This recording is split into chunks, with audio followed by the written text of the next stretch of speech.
Hey, I'm Gabriel Francisco, and today's quote comes from William Shakespeare. A jack of all trades is a master of none, but oftentimes better than a master of one.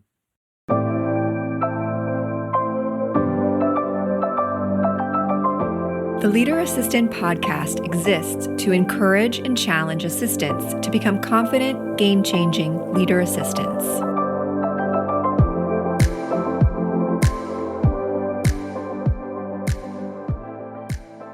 Are you a strategic senior executive assistant thinking about what's next? Whether you're ready for a promotion or loving the job you're in, Nova Chief of Staff's certification course may be just the resource you're hungry for. With over 400 students across 20 countries and rave reviews, students graduate from Nova's hands-on, self-paced online course with the confidence, knowledge, and power to make the move to Chief of Staff for their executive.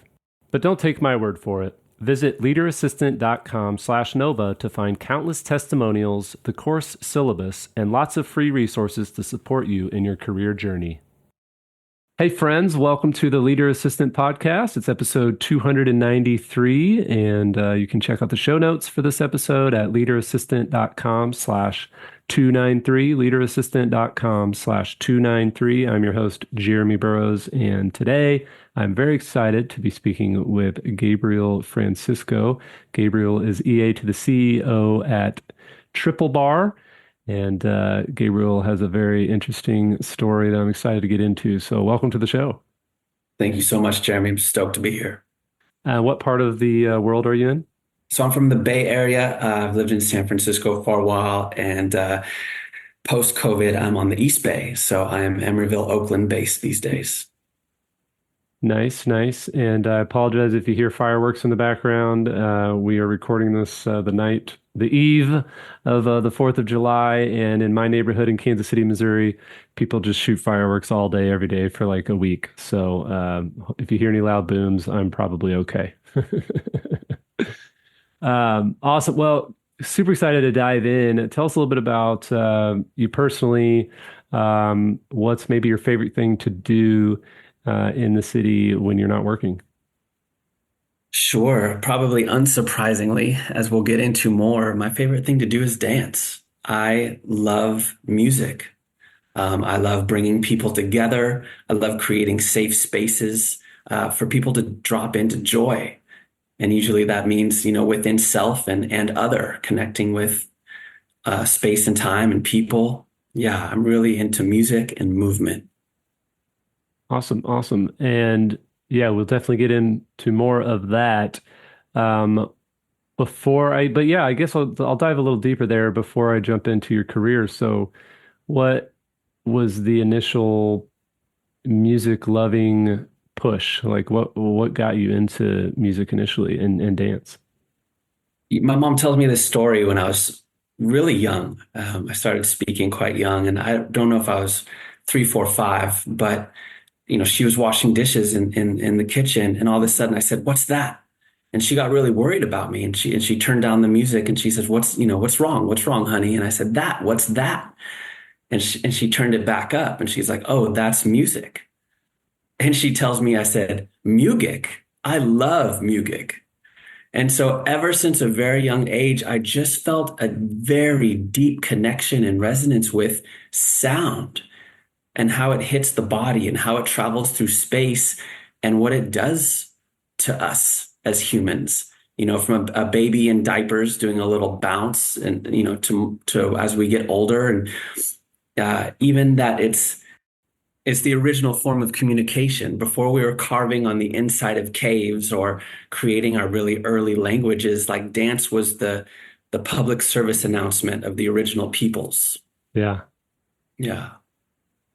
Awesome. So then as you got older, was it certain types of music? Was it, did you start getting into actually like playing instruments, Sure. singing? What different elements of music? I grew up in a quite shy. And it wasn't until I was about 17, senior in high school, that I found out about dance. And I was just instantly hooked, moving my body to music that I loved. just unlocked a whole part of me and sent me like a fireball spiraling down a trajectory that led me around the world for over a decade and a half. Wow. So that was your career then, your primary career? Yeah, yeah. My father's a doctor, my mom's a teacher, so helping and healing has been like ingrained in my soul. And thought I was going to be a doctor until I saw my first cadaver.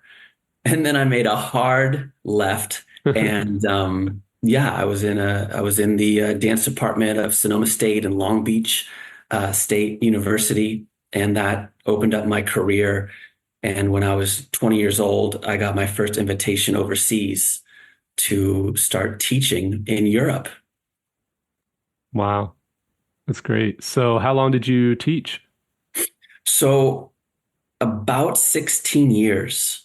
A lot of dancers and choreographers like myself, that we go tour to tour, and in between time, some of them are servers at restaurants or Starbucks, and I just wanted to spend my lifetime inspiring others. So it was life on tour. I never looked back.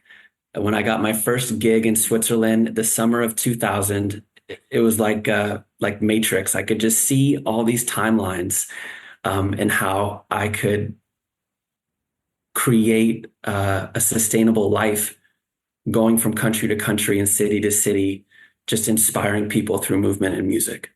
Hmm. That's awesome. So I'm sure, as I am wondering, I dug into your bio a little bit, but I didn't want to get too into it because I wanted to have a fresh conversation and learn more about your story live on the show. But as I'm wondering, and as I'm sure assistants listening are wondering, how in the heck did you get from that career in that world to becoming an assistant? Right. Yeah, that's quite a leap, from being a full-time international artist to, this new age kind of half butler, half secretary, executive assistant to CEO. I've also supported ultra high net worth individuals. And so, yeah, bringing all that to the table, what led to that? I got, it's, yeah, it's wild. I got I guess you call it a lucky break. Um, when I moved home, when I retired from being an international choreographer, I was living in the Bay Area, and this is like, startup CEO central. And so, a friend of a friend was the managing partner at a VC, at a VC company startup, and they needed someone who knew time zones, could be a calendar ninja, knew like planes, trains, and automobiles, could really function on a high level, and emailing everything. And the funny thing about this is, for 16 years, I was my own Hmm. international executive assistant. I was booking meetings with television. I was on my own international flights every single weekend to different cities, being on time. I lived in Switzerland, so punctuality is like ingrained in me now. And so they heard about what I've been and what I do, and they were really open-minded. And so they brought me on. And I realized that I was made for this. I was, at a past job interview. They asked me this really cool question, and they're like, "Did being an executive assistant, did you find being an executive assistant, or did being an executive assistant find you?"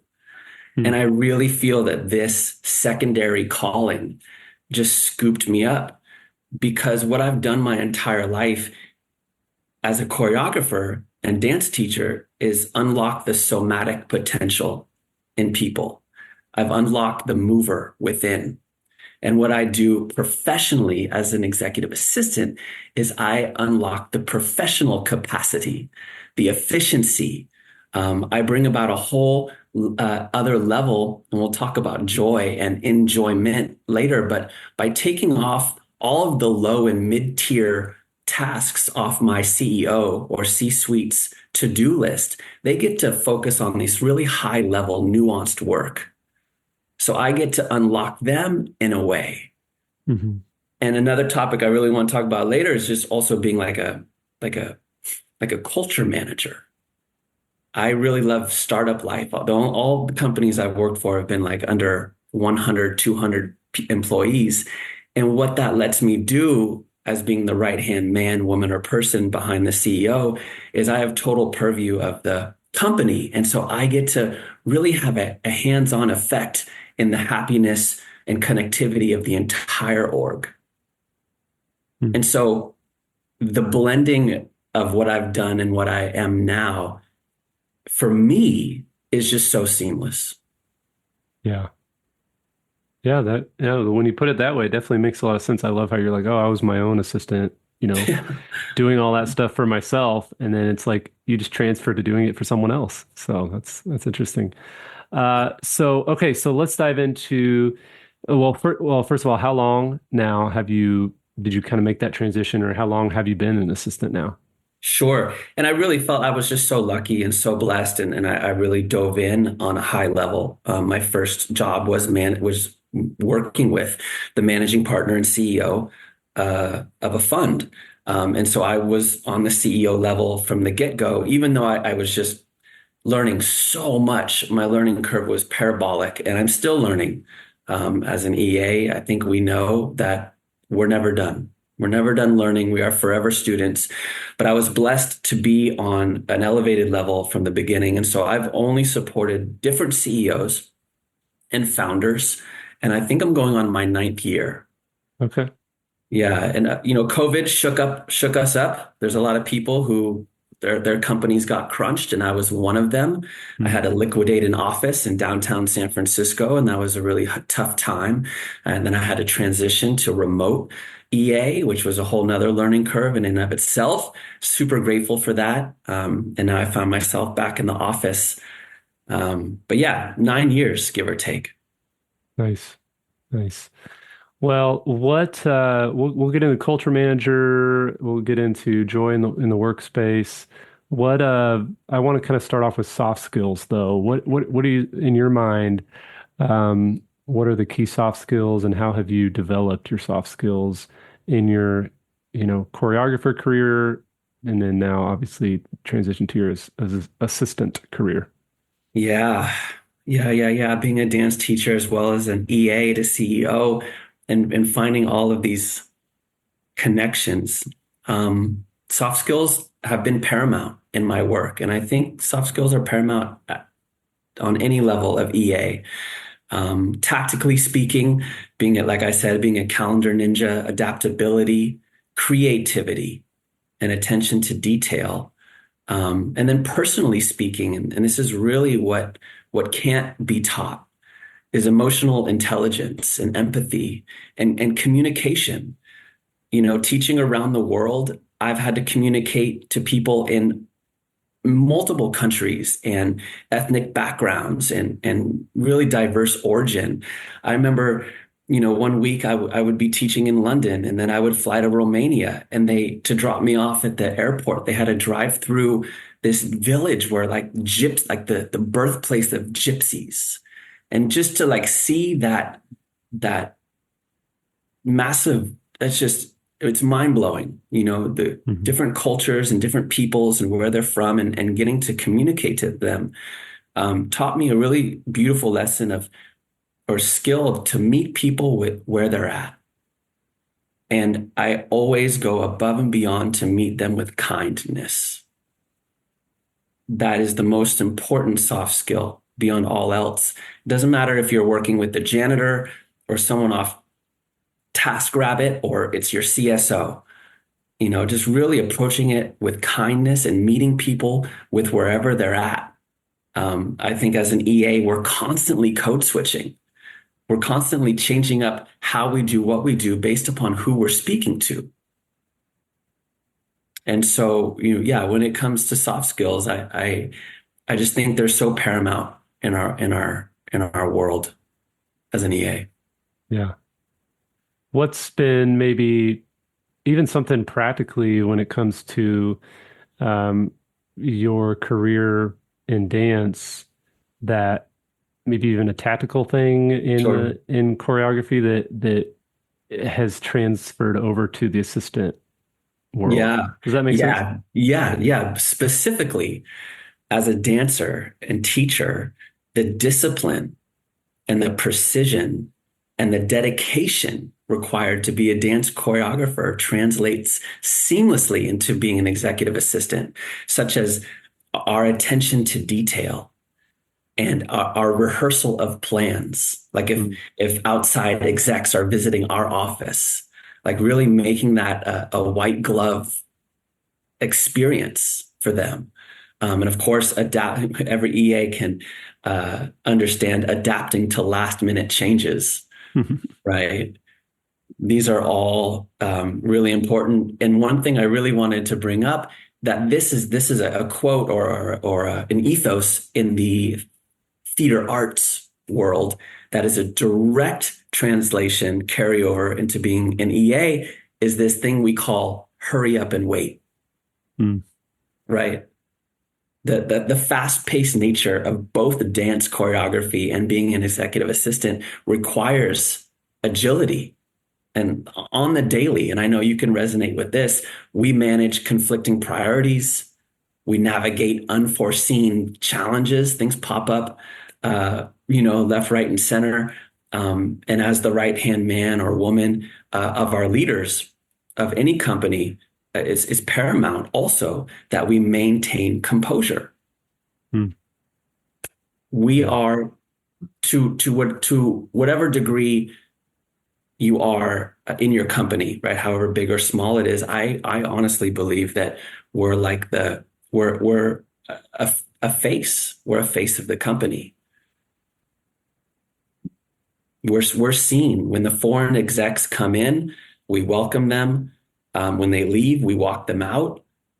We touch on, depending on how big your company is, but we're hanging out with all of the different job levels.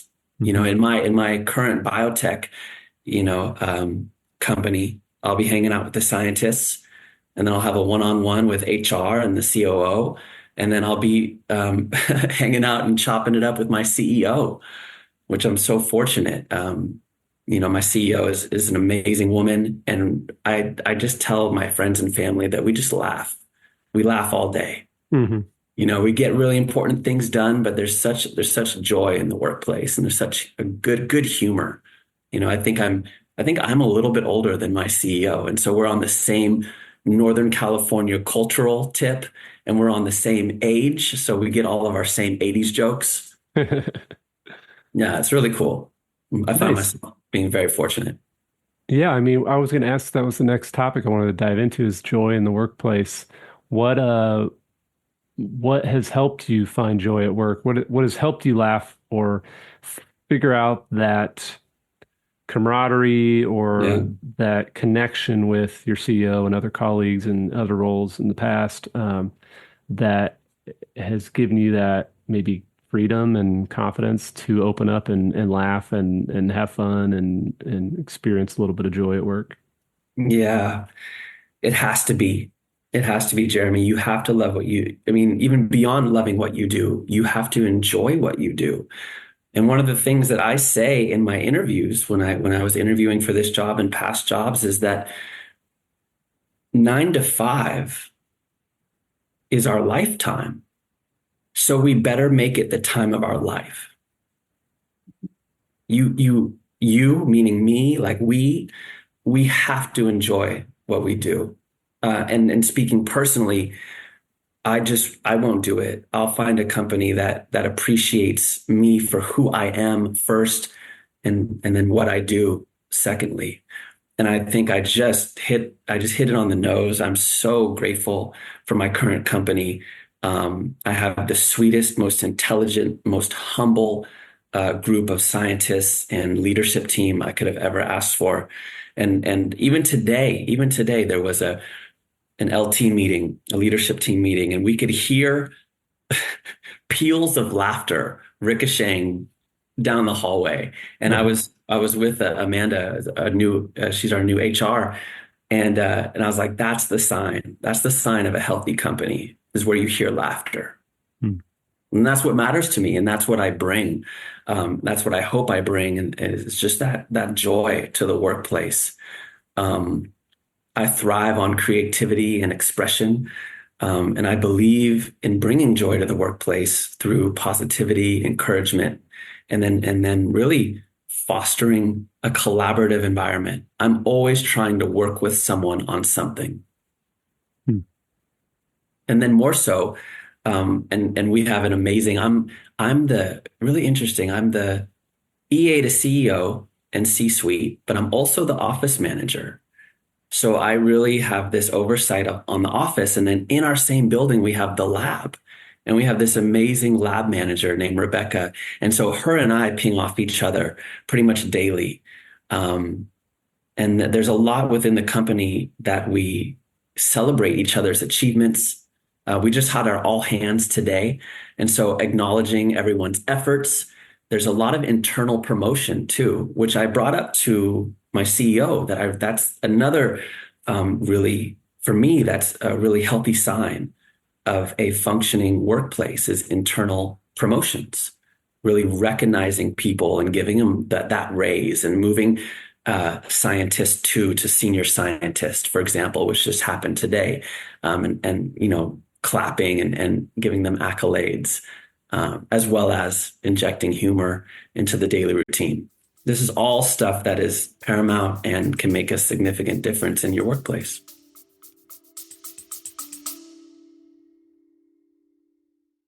Have you heard? The Nova Chief of Staff certification course price is going up in January of 2025.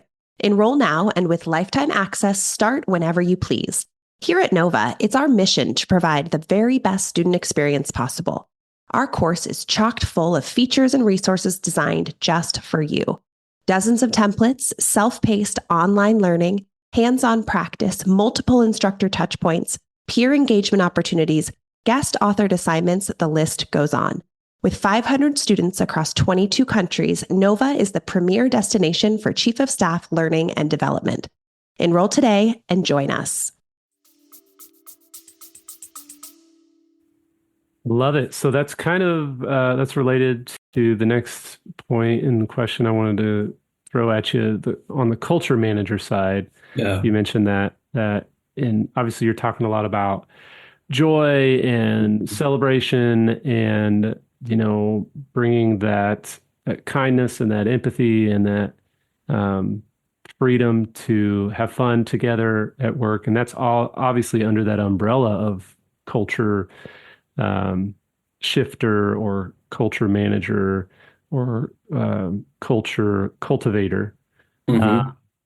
But what about when things are tough? What about when you have challenges and difficulties and things are not so happy and things are not going so great or people aren't laughing? What have you found? And it doesn't have to be necessarily related to your current role, but Sure. throughout your career, how have you seen this either in your own role and what you've done or what somebody else has done that you've worked with as far as managing that culture when it's like you mentioned the COVID time was a tough time, but like Sure. managing that culture during the tough times. Yeah. There's something called nonviolent communication, NVC, Mm-hmm. and it's really, I mentioned meeting people where they're at. I mentioned emotional intelligence, um, but more so, it's helping or letting or making people feel seen, heard, and safe. And if you can do that, then you'll de-escalate any situation. And I remember at a past job, our CTO was an older Russian man, and he came across very harsh, and maybe I found maybe a little sexist because our customer success manager was a really bright woman, and I found that they were saying the same thing just differently. And it was causing a lot of conflict in that office. And so I went to one of them and I got their full story. I went to the other and I got their full story and I mediated. And when I brought them together, I literally said, look, you guys are saying the same thing, just differently. And it's a pleasure to put out fires. And throughout my life, as I mentioned, kindness and just meeting people where they're at and letting them speak. I think a lot of people just want to be heard. And we bring, like I mentioned, the time of our life. We don't just switch off our personality and who we are innately when we clock in as an executive assistant. Our job, more than most other jobs, for example, like being a scientist or whatever it is, or like I said, a customer success manager, like as an executive assistant, we bring a lot of our personality to the table. Even more so, I would say that a lot of us are hired based upon our character fit with our CEO or direct report, right? Whoever we are managed by or whoever we report to or support. Usually executive assistants in my experience are hired based upon that special je ne sais, this connection that we have with our CEO or managing partner. Yeah. Great. Well, what is there, or is there a time when you have, you know, literally used your dance experience in the assistant world? Like, are you dancing in the office? Are you like dancing at the holiday party? Like, Right. what, like, how do you like to show off? Like, Sure. Yeah, that's a great question and something that I usually try not to bring in my personal life literally until I've been on the job for a year yeah, yeah. because it's so left field and it's so uh, non-professional, right? It is so artistic that I really let people know and put in my time as a kick butt EA before I Uh-huh. bring in the dance. Um, but yeah, we have a monthly lunch and learn, we call it. And we've had a lot of different people speak and lecture about different facets of the company. But I am gearing up to do my own lunch and learn where I'll take people just lightly, because I know these guys are scientists and execs and people who might not be movers, but I want to take them through their body and connect them with themselves. It can't hurt. It can't hurt to be closer to your movement, and closer to your play, to be a kid again. I think there's something special there. There's something magical there. And if we're talking about bringing dance to the office in a more philosophical way rather than a direct physical way, I'll say that there's a there's a groove. There's a groove to being an executive assistant and understanding your CEO's work style. There's a groove to anticipating needs and aligning and optimizing productivity. Uh, and I think it's about being an EA and also myself as being a dancer and putting my groove in my work. For me, it's been about building trust and finding my groove, being proactive, and continuously refining my approach. I find that to be a dance. And then more so, if I broaden my, micro to macro, if I broaden my gaze to the whole office space, then there's a rhythm. There's a rhythm of the office. If you pay attention to when people come in, and if they do coffee first thing or they hit their desk first thing, there's a rhythm of the office. And similar to choreographing a dance, tapping the rhythm of the office involves understanding the dynamics and the communication style and the operational flow of the office. And then for me personally, infusing joy into everything that I do, it's about creating harmony and fostering effective communication, and ensuring smooth coordination between all the different teams. Love it. Love it. That's so helpful. Thank you so much for kind of tying those two together and just sharing your philosophy. I think it's super helpful and interesting for sure to hear that and how those worlds uh, contribute to each other, if you will. So yeah, I appreciate you doing that. So there's got to be, you did all that international travel.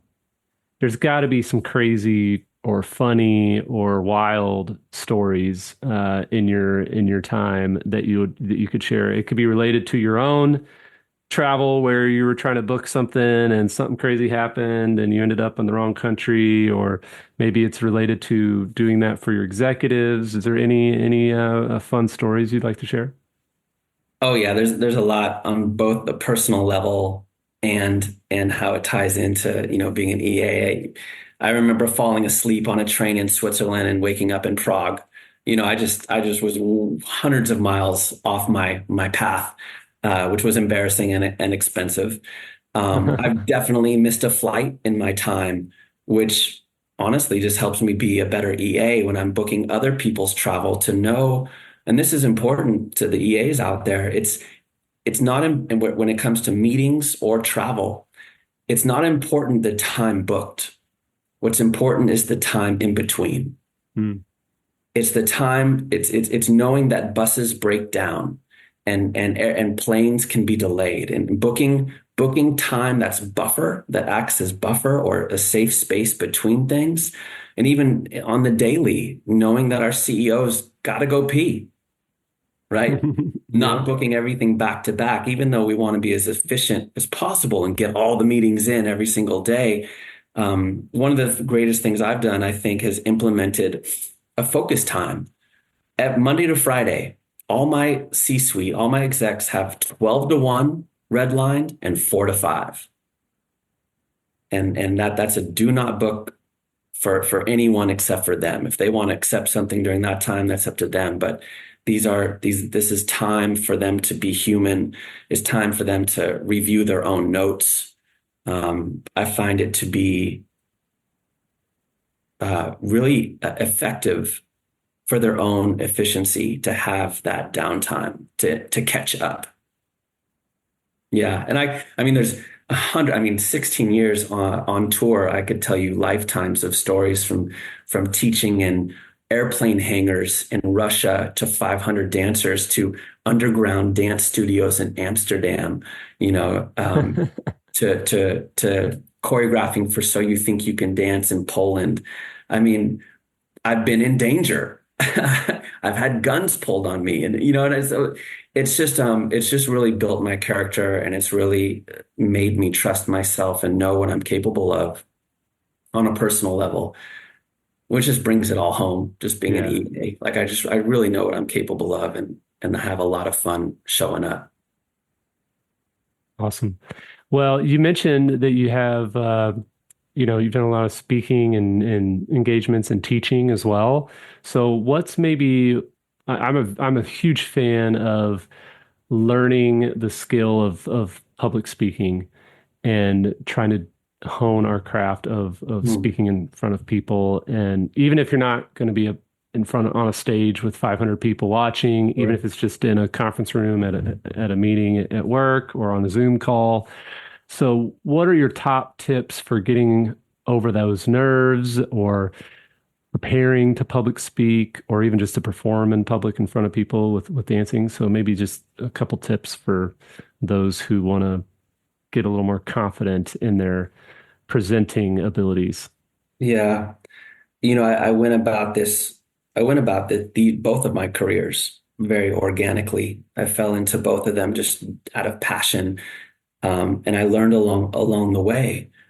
So I learned by doing. And so my greatest advice would be to just do it. And there's, I don't know any of the groups that do speaking, or I've listened to a few of your podcasts where other EAs talk about these groups that are really important, but just get out there and you can use your friends or your family as audience members. You can, I know poetry nights are really cool. So I guess that'd be my first thing. I love reading and writing poetry, and there's endless open mics. Whatever city you live in, there's got to be an open mic, and you don't even have to write your own material. You can read any amazing poem that you've ever heard or buy a poetry book and flip to page 46 and just go for it. Like this, just Yeah. challenge yourself. But I do find that being comfortable speaking is one of the greatest gifts, right? To be able to communicate and send a message from A to B and have it received as you intended it to. Probably one of my best classes in junior college was a communications class. And our teacher, she taught standing in an A-frame and shoulders back and eliminating ums, likes, or buts from your vocabulary. And honestly, it spoke so much truth. And as an EA, if we are purveyors of efficiency, then ums, likes, or buts are the first things we got to eliminate.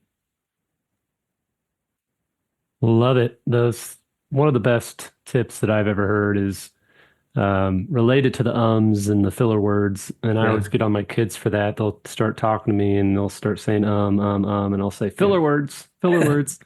Right. But one of the best tips that I heard was to be comfortable with and okay with silence. And if you can teach yourself to be okay with the pause and the silence, then you don't have to say or you don't have to fill it with or like or but. And so that's been something that I've been trying to work on and has really helped me. That's huge. That's actually huge on like all levels of being on this, to really zoom out, to really just being a human and on this planet and with each other, being comfortable with silence and just letting the waves crash and letting the wind blow. It's like the most beautiful thing you can do is be silent. Yeah, well said. Awesome, Gabriel. Well, thank you so much again for being on the show. Is there a good place for people to reach out and connect or say hi? Or, maybe they want to listen to your music or watch your dance videos. I can put a bunch of links in the show notes if you want, but where's maybe the best place for people to reach out? Yeah, sure. I can send you some links later. I would say if you'd like to see my movement, that would be on YouTube and YouTube /Medorsai, MDORSAI will lead you to over 100 videos of choreography throughout my past career. You can also just Google Gabriel Francisco. And if you don't see someone playing soccer, then if you see a white guy dancing, you found the right. As well as a DJ, if on SoundCloud and Mixcloud, my moniker is Superhero Hip Hop, because I do DJ as well as dance. And then, of course, professionally, I would love to expand my professional community. I'm always on the lookout to connect with more EAs. And that's just Gabriel Francisco. You can find me on LinkedIn. Perfect. Excited to check out all of those links for sure. And I'll put them all in the show notes at leaderassistant.com/293. Again, leaderassistant.com/293 to check out all those links and reach out to Gabriel and say hi. Actually, one more question that I would love to ask is what's one thing that you'd like to say to the assistants of the world, or maybe one phrase or statement that you'd like to put in a music video or in a Super Bowl ad or on a billboard? Sure. Yeah. This is actually my own quote, and it's, "You are limited only by your endless imagination." Interesting. We'll have to simmer on that one for a minute. Right on. Awesome. That's great. Thanks for sharing. Appreciate your time and your energy and your passion for people and for the assistant world. And yeah, it's been my pleasure having you on the show. Thank you so much. This has been such a pleasure. Thank you, brother.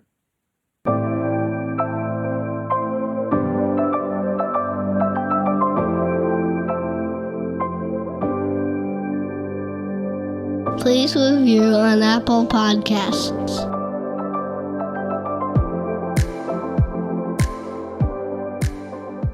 GoBulls.com